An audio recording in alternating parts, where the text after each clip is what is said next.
Hello, thank you for joining us. My name is Bruce and I'm here with miniPCR Bio today to introduce our new cat genetics lab, which we will be launching in the fall of 2022.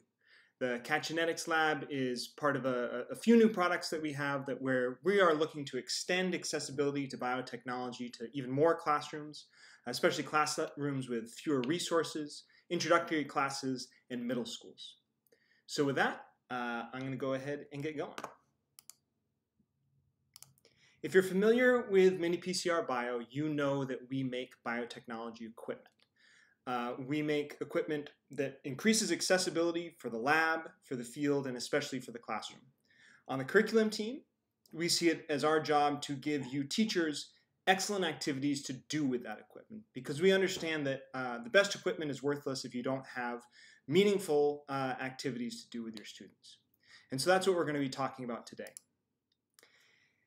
miniPCR Bio has really worked to revolutionize accessibility in the biotech classroom, but most of our offerings so far have focused on the high school and college level. From our gel electrophoresis systems where you can visualize your bands as they run, PCR machines that students can program themselves using an app, labs that use fluorescence, labs that use cell-free technology, and even CRISPR-Cas labs. But today we're talking about how we are going to take this accessibility that we pride ourselves on and move it to even more classrooms. Again, classrooms that may not have the resources for more expensive equipment, middle school classrooms who are just getting their hands wet with biotechnology, and other introductory classrooms. Now, when I think of middle school, and I actually taught middle school at the beginning of my teaching career, when I think of middle school biology, these are the two activities that I think of, right? Punnett squares, which, you know, if you teach biology in the high school level, which I also did for a while, you know that seems to be the one thing that students remember when they get to high school from middle school biology. They know how to do a Punnett square. And that's all about genetics and inheritance. And then the other activity, right? Hands-on activities, but playing with DNA away where you can actually see the molecules. That strawberry DNA lab is an incredibly popular one. But when I think about this, and I think about doing this, these are sort of the opposite ends of the genetics spectrum, right? The Punnett squares, we have sort of highly conceptual, how inheritance works, thinking about probabilities.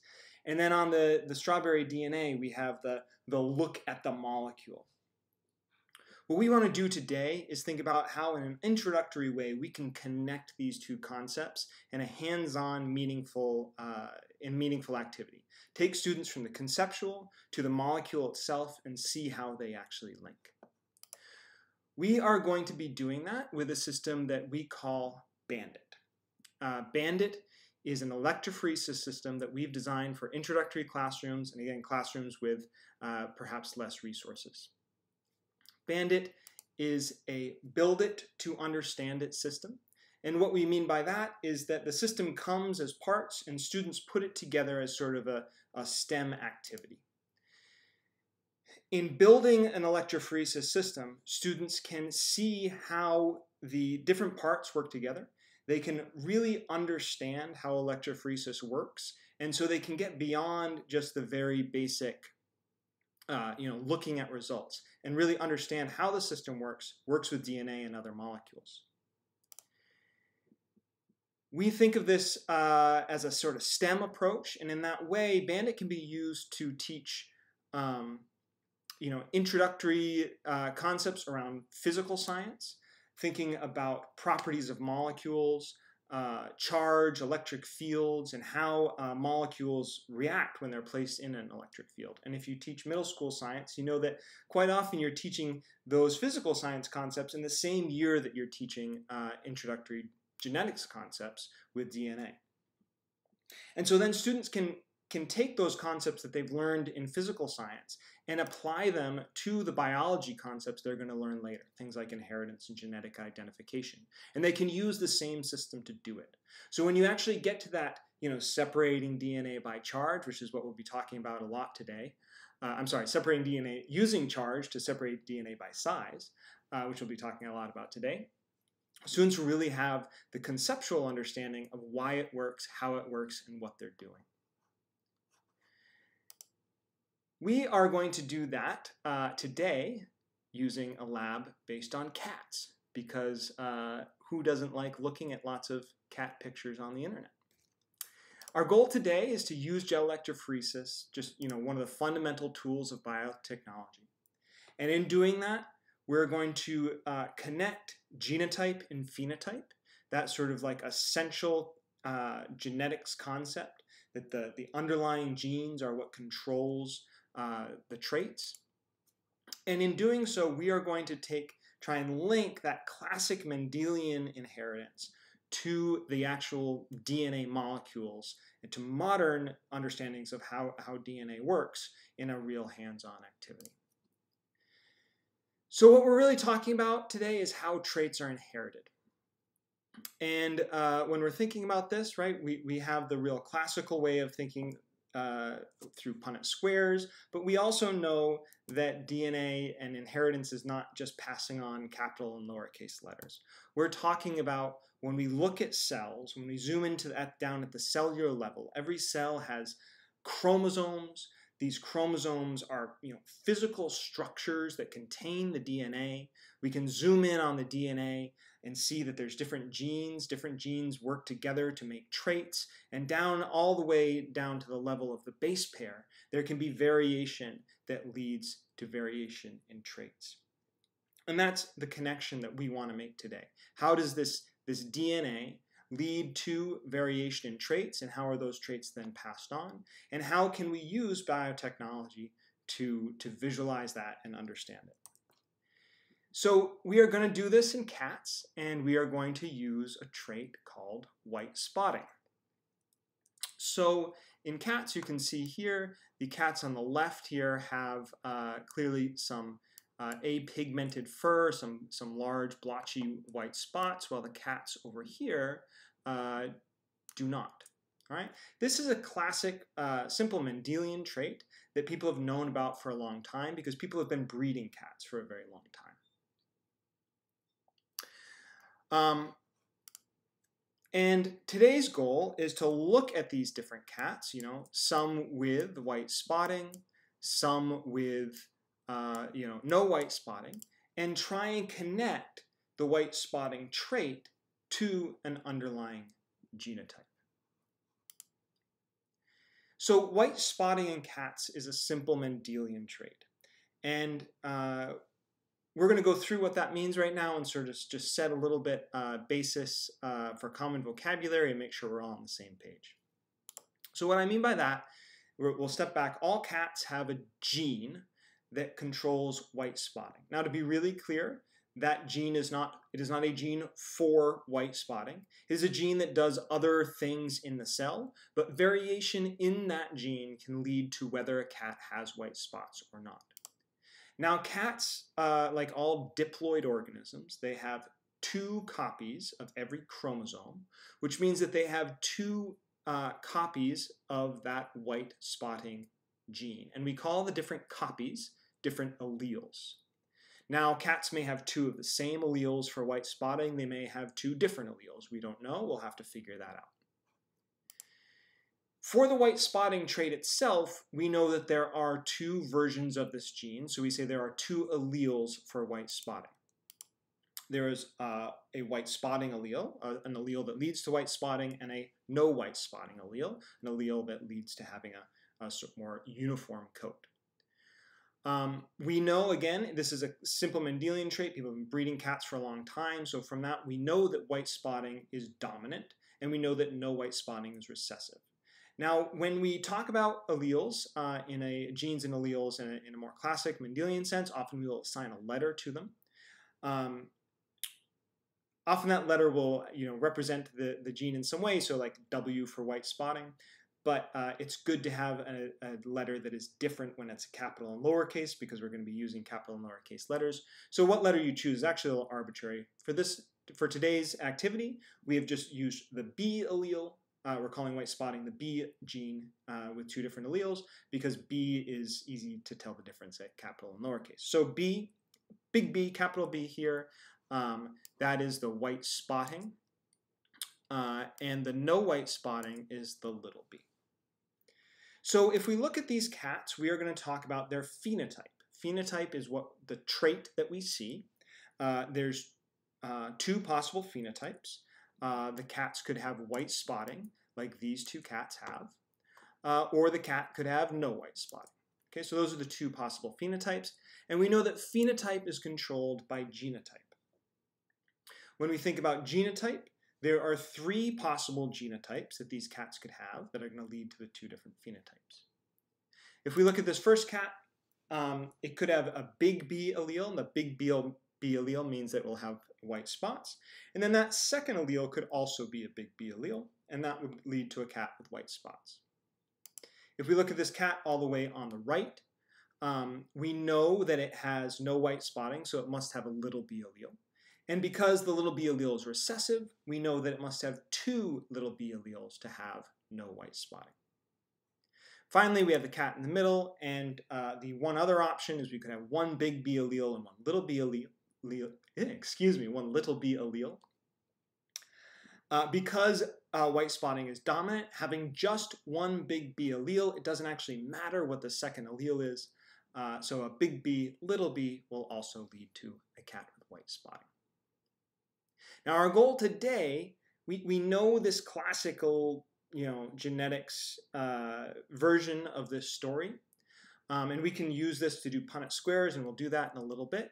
But what we want to try and figure out is what is the actual difference in the DNA that leads to this? What is the gene in the DNA that leads to these different phenotypes? So in trying to figure that out, there's a few different ways to go about it. One way is just to look around and see what you see in nature and see if there's other things that we know about that have similar phenotypes. And sure enough, white spotting is a relatively common trait, especially in domestic animals. So horses, sometimes we call this piebald, horses often have white spots, and so do some other domestic animals. And scientists have already figured out that in horses and many other domestic animals, there is a gene called the KIT or KIT gene that is involved in white spotting. Now again, the KIT gene is not a gene for white spotting. It has a lot of functions in the cell. But variation in the KIT gene has been shown to lead to white spotting in horses, but also donkeys, pigs, cows, dogs, mice, and even in humans. There's some variants of the KIT gene that if people have it, they will have large white, or rather unpigmented blotches of skin. So this KIT gene seems like a good candidate, and sometimes it's called a candidate gene approach. We're looking at a gene that this seems like a good thing to go look for and see if maybe the same thing is happening in cats. So we're going to do that, and scientists have done that. If you go in and you look at cats, it turns out that there are two versions of the KIT gene, two KIT alleles, and they differ in size. So there's one version of the KIT gene that is smaller on the top here, and then on the bottom, whoops, sorry, I clicked around a little bit too much. So there's one version of the KIT gene on the top that's a little smaller. There's a second KIT gene there shown on the bottom that is larger. And that otherwise these genes are pretty much identical. These two alleles are pretty much identical, except that longer KIT gene has an extra about 7,000 bases of DNA. So it's got a whole big section of DNA that just isn't there in the smaller KIT gene. So we are going to call these two versions of the KIT gene the short allele and the long allele. And our question for today is the KIT gene responsible for white spotting variation in cats? In other words, are these short and long alleles the same alleles that we're talking about when we talk about the big B and the little b allele? And in that vein, the question then we have is, if it is the same one, which one is the big B allele, which one is the dominant version, and which one is the recessive version? So that's our question. And just so to remind us what we're doing here, today's lab, we're going to use gel electrophoresis to connect genotype to phenotype in a family of cats. In doing so, we're going to try and establish whether there is variation whether variation in spotting correlates with the KIT genotype. And in doing so, we also want to know whether that KIT allele, which KIT allele is dominant and which is recessive. Right? We know there's a big B allele and a little B allele. We know how those work in cats. We want to know, is the KIT gene, are the KIT alleles the same things as those big and little B's, and can we match them up? So let's meet the cats. We have Astrid and Bo, who have a litter of 4 kittens. Right? And so we can see here that Astrid, the mom, has white spotting. Bo, the dad, has no white spotting, and then 2 of the kittens have no white spotting and 2 have white spotting. So we can see the phenotype. We can make some predictions about the genotype based on big A and little b, but we want to talk about actually the genetics. So we want to, about the actual DNA. So then the question is, how do we see the DNA? How do we see the genotype and figure out what genes are actually responsible? We're going to do that today using gel electrophoresis. So gel electrophoresis is a method of analyzing DNA and visualizing DNA. And during gel electrophoresis, an electric field causes charged molecules to move through a gel. And the word electrophoresis we can break up into its 2 roots, and which the first part literally just means electricity, and the second half of this word, phoresis, means to be carried, from the ancient Greek meaning being carried. So the word just means to be carried by electricity. And the idea here is to do this, we need a gel, which is going to be made of agarose. We need a way to create an electric field in that gel. And we're going to do that with our Bandit system, and I'm going to show you that right now. Just to be clear on one thing though, which I think I forgot to mention at the beginning, this lab we're going to show you on Bandit today, but it can be done on any gel electrophoresis system. Bandit is a great partner for it, but if you already have electrophoresis in your classroom, you can still use this lab with the electrophoresis system that you have. Okay, so with that, I'm going to switch. I'm going to go ahead and load the gel. I know that right now we don't know the full background of what we're going to be looking at on the gel, or exactly how we're going to make those connections that I've talked about. But we want to get the gel running because we're going to look at the results in real time here. And so we'll get it loading, and then by the time we look at it, I promise you'll be all caught up and you'll know what we're looking for. So I'm going to switch over to my lab camera here. I got my gel system, my Bandit system right here on my desk. And the Bandit system here right now is set up in the casting position because I just poured this gel just about 20 minutes ago, just before I started. So the Bandit system, you use the same parts to make the gel as you use to actually run the gel. So on the ends here, we have what we call our electrodams. In this position, these are just used as dams at the end of the gel to sort of define where the gel will be. But they also, you can see these wires coming out of them, they also have the electrodes, and I'll show you how that works in a second. And then we have a comb here, and this comb is what makes pockets in the gel, what we call wells, so we have a place in the gel to put our DNA. So to start, I'm just going to pull out my comb here. Come on, there we go. And now you can see the wells down there at the bottom. So the background of my desk here is about the worst possible for seeing wells in a gel, this sort of mottled white, but they're very easy to see, especially on an actual lab bench. These are just supports for the comb. I'm going to just pull these off and get them out of the way just so they're not bothering us. And now to run the gel, we can just take these electrode dams, and I'll just pull them out, and you can see these are wired. They have just some simple wire run through them. This is something that you set up yourself. It's very easy to do, and it really only has to be done the first time you use it. And then we're going to just turn them around so that those wires are down now at the bottom of the gel. And ready to go. And you can see the wires now stick out to the side.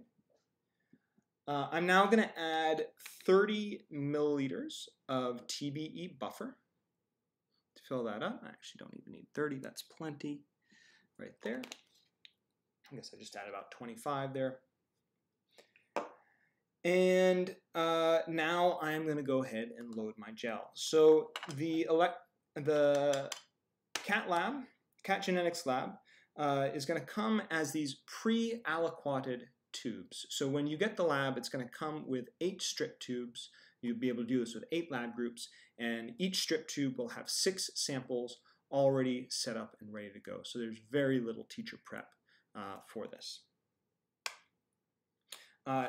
These strip tubes, I'll say, pair very well with our mini rack, which is just a little rack for holding strip tubes, and we can just set it up right there, and that's what I'm going to pipette out of.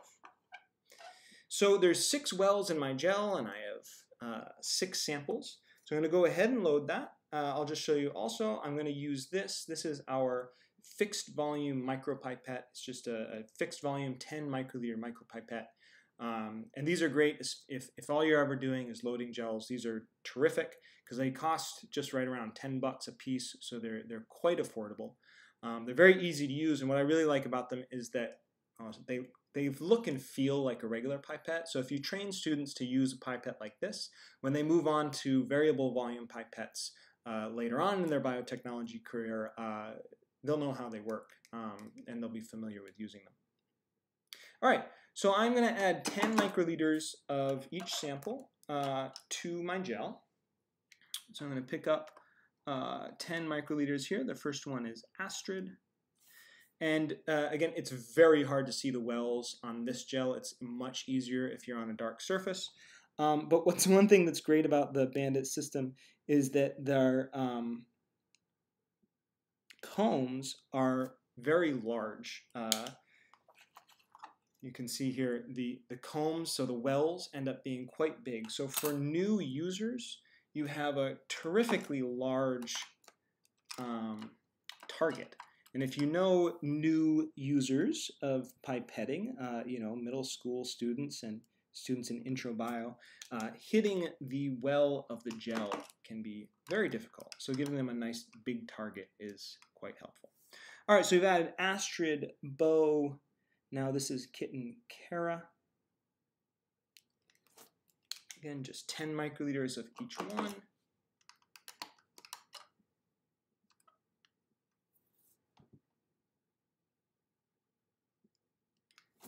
Go 2 more.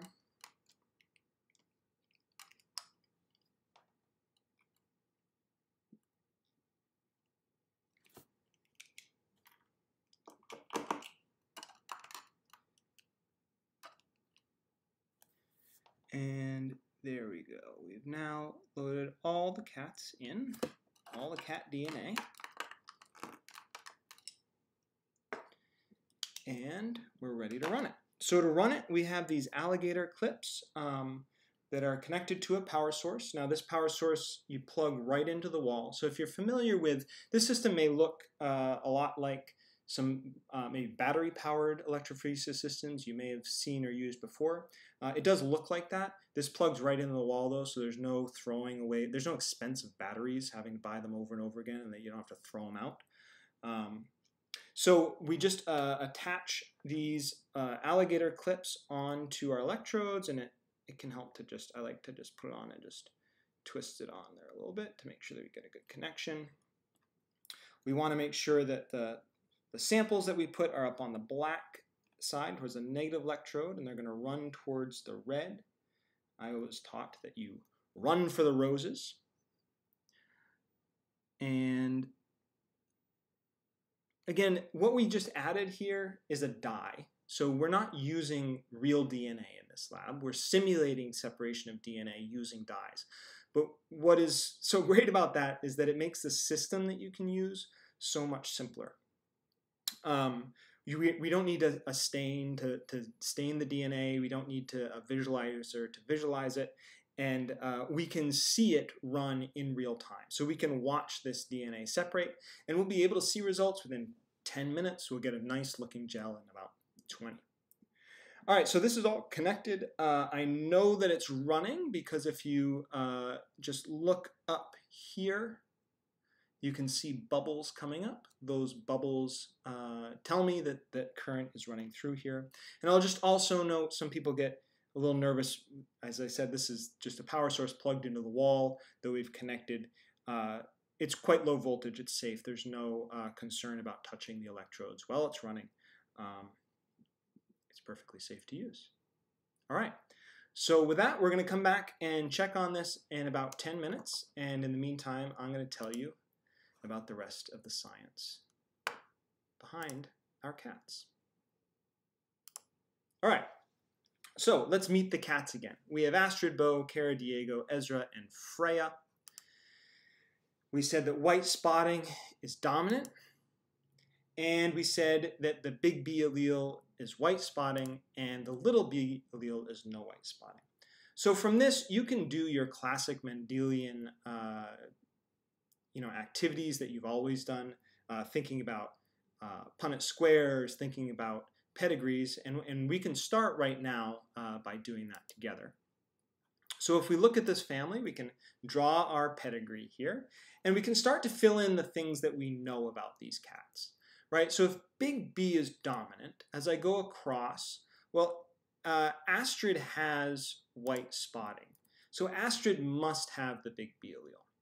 Now, the big B allele means that I don't know what the second allele is there. We should be able to figure it out. And if you are familiar with how this works, you may have figured it out already, but we're just going to run through how I would teach it in the classroom. So we have the big B allele. We don't know what the other one is yet.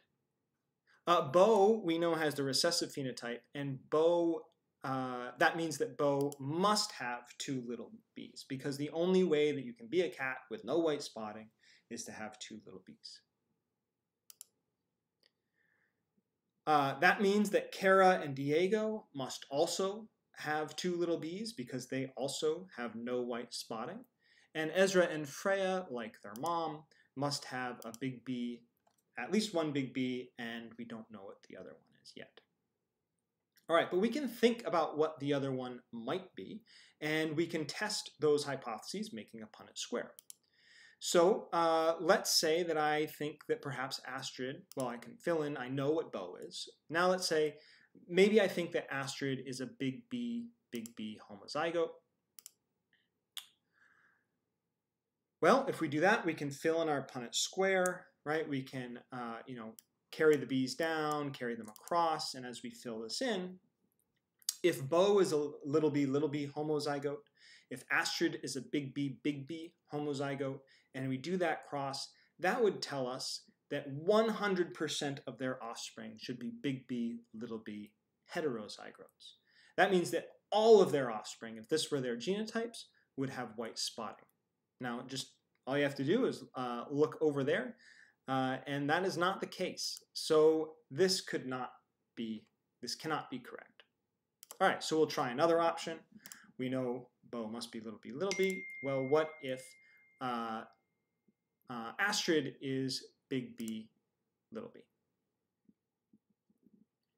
All right, so we can now fill in our B's going down and going across, and that would give us 50% of the offspring now we expect would be heterozygote white spotting, and 50% would be homozygote, no white spots. Now, if we look at our cats over there, sure enough, that is what we see.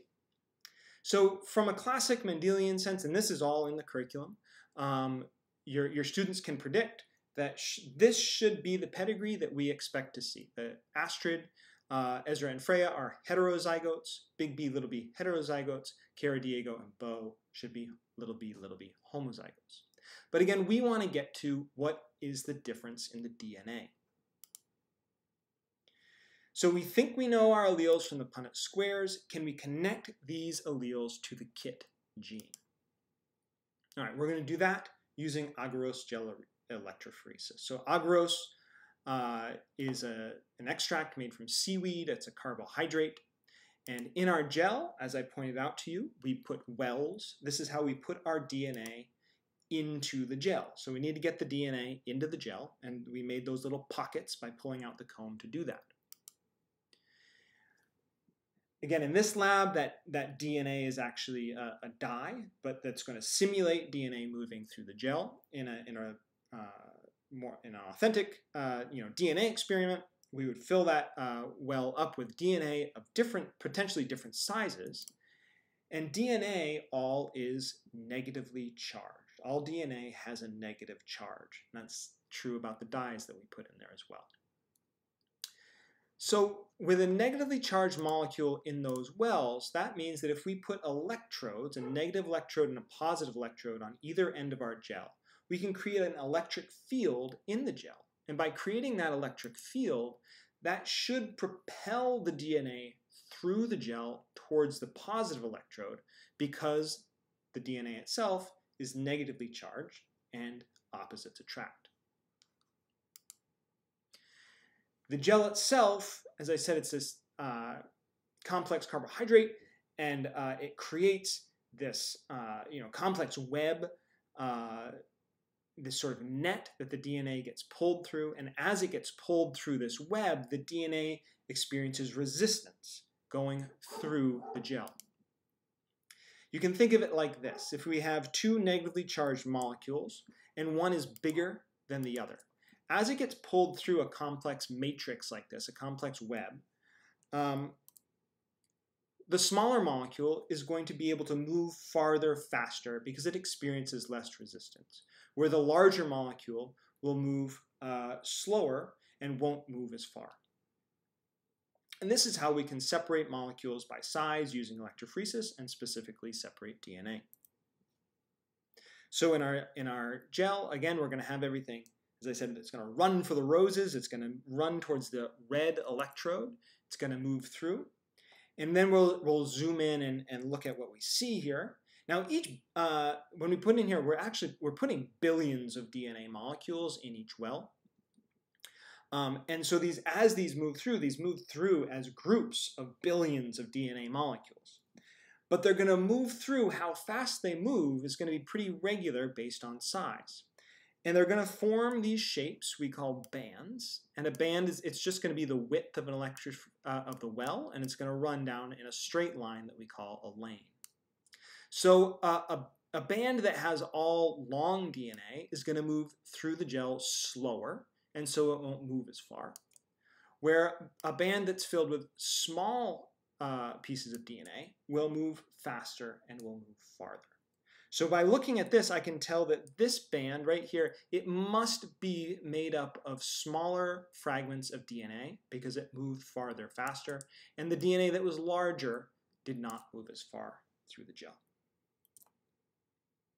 All right, so in the full experimental workflow, in today's lab, we're just running the gel, but to give you an idea how you get to the part, to putting that DNA in the gel, well, the first thing that we do is we need to collect DNA. So we take our cats, we grind them up. No, of course not. DNA is really easy to get. You can just take a simple hair sample, blood sample. I mean, that's more than you ever need. In labs some labs that we have for PCR, we have students take their own DNA. All you have to do is you swab your cheek with a toothpick. It's very easy to get DNA. So we then take those cells and we extract the DNA out of it. That's also pretty easy to do. And we're going to look in for a very specific gene. In this case, we are looking for the KIT gene. And we're going to use a process called PCR, which I'm not going to go into in this webinar, but if you want to learn more about it, we have plenty of videos on our YouTube channel that can explain PCR to you. We're going to use PCR to make billions of copies of just that very specific KIT gene that we're interested in. Well, and then we remember there were two versions of the KIT gene. One was bigger than the other. So we can take those billions of copies that we made from the DNA sample, and we can put them on an electrophoresis gel and see how big the copies are that we made. And that will be able to tell us whether the cats have the big allele, or the long allele, the short allele, or whether they have both alleles. Again, just to remind you, that's the full experimental workflow that you would do in a lab like this. In today's lab, we're just doing the last step. We're just trying to figure out how electrophoresis can differentiate between alleles and using gels to do that. Okay, so we're going to look at our results in just a second, but I just want to put us all back on the same page. What we want to know. We know we have cats with different phenotypes, and we know we have this gene that in some animals controls this phenotype. This gene is the KIT gene, and in cats there are two versions of it, the short allele and the long allele. We are asking, is the KIT gene associated with spotting in cats? Are the phenotypes that we see in those two cats, are they due to variation in the KIT gene? And then if that is the case, then which KIT gene, which KIT allele is the spotting allele, which is the no spotting allele? In the same sense, which is the dominant one, which is the recessive one? Okay, so with that, we can look at our results. And I'm not sure how long this gel has been running. I think it's just been about 10 minutes. But we'll look at a picture of our gel here so we have, can go through the results lane by lane. But first, let's just switch back to my lab cam. And here it is. All right, so again, my little mottled background there makes it not the easiest to look at, but we can definitely see what's going on. I'll get out my pipette tip pointer here. So Astrid is in lane 1, and Astrid, we can see, clearly has the long band, which hasn't gone as far, and Astrid also has the short band, which has traveled farther. Bo, now this is what we expect, right? Astrid is a heterozygote. We knew that. So if the KIT gene is associated with white spotting, we expected Astrid to be a heterozygote. Bo, we expected to be a homozygote. Bo, it looks like, only has the short allele. All right, so this has given me a clue right away how KIT may be associated. Now you can see the same thing for each cat going across, Cara, Diego, Ezra, and Freya. But I'm going to now switch back to my slides, and we'll go through this one by one. And we'll jump back and take a look at this right at the end to make sure that we see how quickly the gel can run. All right, I need to switch here. There we go. All right, so looking at our slides, right, we talked about Astrid and Bo. Now, Astrid clearly has both alleles. Astrid has a long allele right here and a short allele right there. Bo only has the short alleles because that DNA ran farther. All right, so before we did our Punnett square, we're going to run through this again. Now, we know that Bo is little b, so this tells me right away little b. If this is the correct association, if the KIT gene is the same as the white spotting gene, then Bo, the little b allele, must be the same as the short allele. And we can fill in our Punnett square. We expected half the offspring to be heterozygotes and half the offspring to be homozygotes. Sorry, I'm getting a text message on my computer there. We'll ignore it.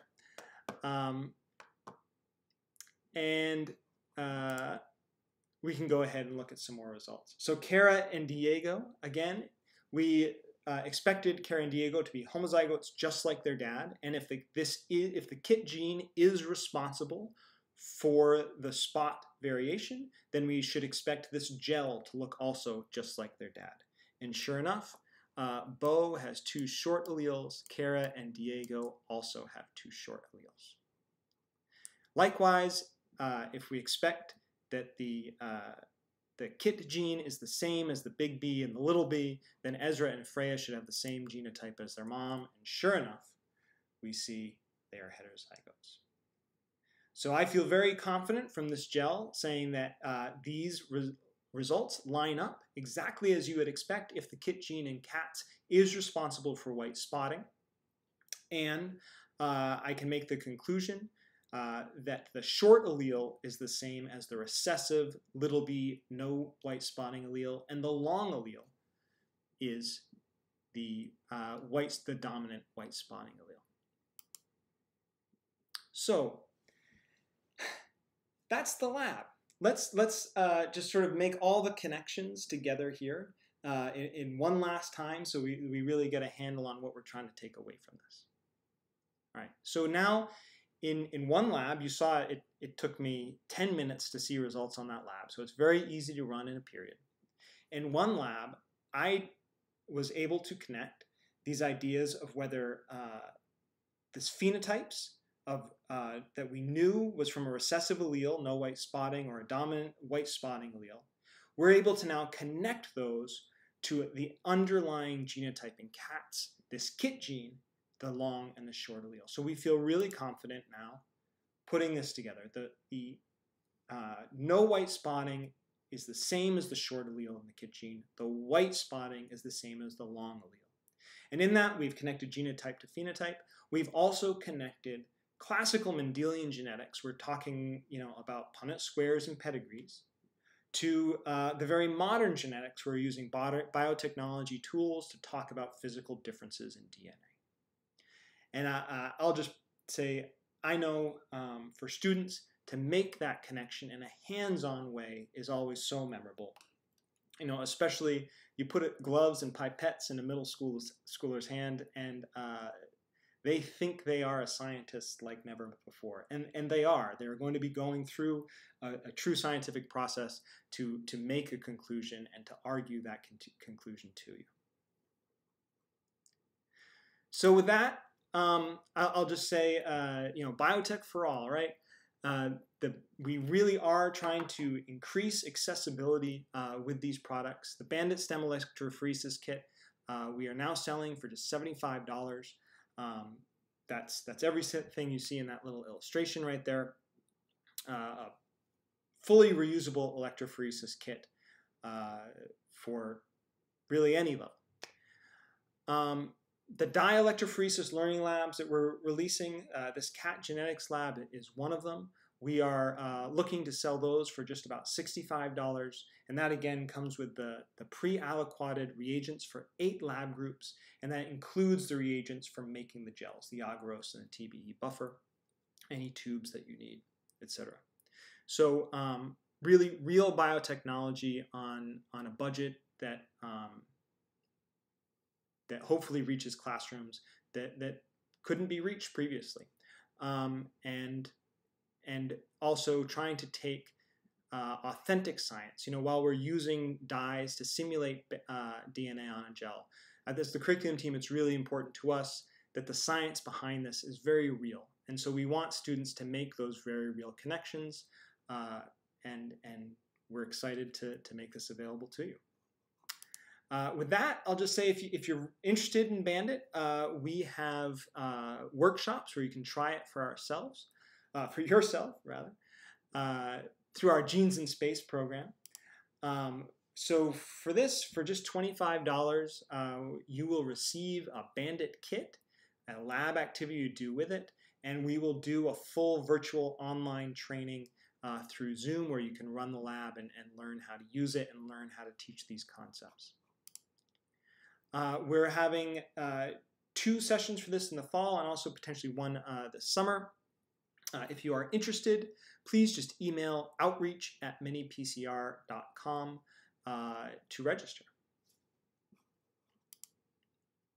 I'll also just note, if you're interested in these, we have more webinars. These are linked in the description below. We have one going through just the Bandit kit on its own, the Bandit Stem Electrophoresis Kit, how you can build circuits. We actually have a little light up circuit board so students can understand the flow of electrons and how that connects to the system that they build. We have another one that looking at our Rainbow lab where students will use the Bandit system to separate molecules on the molecular rainbow by charge and make those connections between electric fields, between charge, between separating molecules, charged molecules, and the size of molecules, properties of molecules. And so really just one more time I'll say, this makes a great thing for middle schools where you're teaching all these concepts, circuits, from circuits to molecules to DNA. You're teaching them all in 1 year. You have one system where you can do that. So thank you. I'll just wrap up finally by saying teach the tools of biology using the tools of biology. I think I said that wrong. Teach biology using the tools of biology. Right? Biology is not a paper and pen science, right? It is about getting your hands dirty, and there's nothing more fun in a biology classroom than getting your hands wet and doing real labs. And in that, we're connecting abstract concepts, again, things like Punnett squares that are great to do on Punnett pen and paper, and you can understand how things are inherited, to our current modern understanding of molecular genetics. What is the DNA behind those rules that we're learning? And I mean this too, prepare your students for their biotechnology future. Right? Again, putting pipettes in students' hands and having them trained to use these simple tools can be incredibly important. Whether they're at the middle school and they're moving up to the high school where these tools are becoming more and more common, right? Have them go into high school knowing how to pipette, knowing how to load a gel. Have high school students go on to college already knowing how to do these, use these really important tools. Yeah, with that, I'm going to switch just real quickly. We will look at our lab cam. I don't know how long this has been running, probably 20 minutes now. But you can see we have real clear separation there. Again, my model background is probably not the best. I should have had a white surface to put that on. But you can see the different bands there very clearly, and it's very clearly interpretable. So thank you for joining us, and I will finally just leave you with Pancakes, my colleague Allie's cat, who has made many appearances on Zoom over the past couple years. Pancakes, we now know, is a short homozygote. All right, and with that, thank you, and have a wonderful rest of your day.